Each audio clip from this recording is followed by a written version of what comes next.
My name is RJ Garcia, alongside of me, Justin Felisko.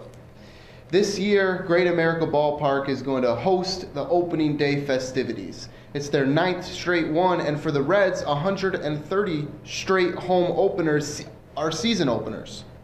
Cincinnati is fresh off of their first division title and playoff berth since 1995, and this season are looking to expand on that success and make it to their first World Series since 1990. So Justin, is it safe to say that the 2011 season isn't going to be any easier? I mean, as defending NL Central champions, the bullseye is square on their chest. Oh, certainly, RJ. Coming into the year, last year, the Cardinals were the team to watch.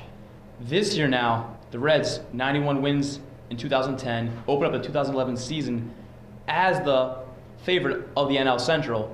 Therefore, you got to say, Joey Votto, the pressure's on now. He's no longer an underdog. He's the main reason the Reds are going to either repeat as NL Central champs or maybe take a step back. What I want to know is Joey Votto capable of bearing this load of now being an MVP? The last MVP for Cincinnati was the great shortstop Barry Larkin in 1995, which happened to be the same time that they made it to the playoffs, the last time they had done that. So there was also a stretch from 70 to 77, 6 MVPs in 8 years. Could this be a stretch with the type of nucleus, this young group up and coming that Cincinnati has? Oh, certainly. I mean, we're talking about not only Joey Votto, but during those 1970s run, the Reds were known as the Big Red Machine. We've got guys now with Joey Votto, Jay Bruce, Drew Stubbs, as well as Brandon Phillips. Cornerstones of this franchise now have been re-signed. The big question marks coming into the offseason were, could the Reds re-sign Joey Votto? Could they re-sign Jay Bruce? They took care of those two big question marks in the offseason. Talk about a guy like Jay Bruce, who comes up a conversation. He was the hero last year. Joey Votto carried him throughout the year, but it was Bruce's home run off the first pitch from Tim Bryjack in the bottom of the 9th inning for a 3-2 win over the Astros in late September for a walk-off home run to clinch the NL Central. Just the 5th, RJ, the 5th in Major League history that clinched a team's postseason berth. So, yes, the pressure's on Joey Votto, but he's got help now. The question is, can they go from those young kids to amateurs and pros and bring this franchise to the next level? Much as the offense is the answer for Cincinnati in the long run with those young players, really the success of the team depends on the pitching staff.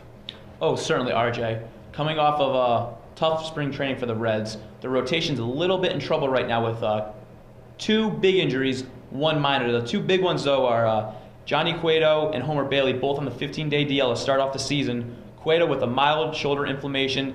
Should be no big deal, but 15 days in the DL early on, you're playing the Brewers in a tough matchup to open the season. You want your big studs there pitching. Homer Bailey suffered a right shoulder impingement. He's out for 15 days as well. We'll see where he goes. And then Bronson Arroyo, kind of an underrated starter for the team. He's been a big innings eater the past 2-3 years for the Reds. He was diagnosed with mononucleosis at the beginning of spring training. He pitched his last start a couple days ago, had 6 strong innings, did give up 2 home runs, but he should be fine. But it's something to mention because you know how mono works. You get tired, you get fatigued. Can he handle the grind of an early MLB season? We'll have to see. We will, and we'll have to see what the Reds do with the back end of that bullpen with Cordero and Aurelius Chapman. And if Cordero starts to struggle, we might see Chapman inserted into that, closer position.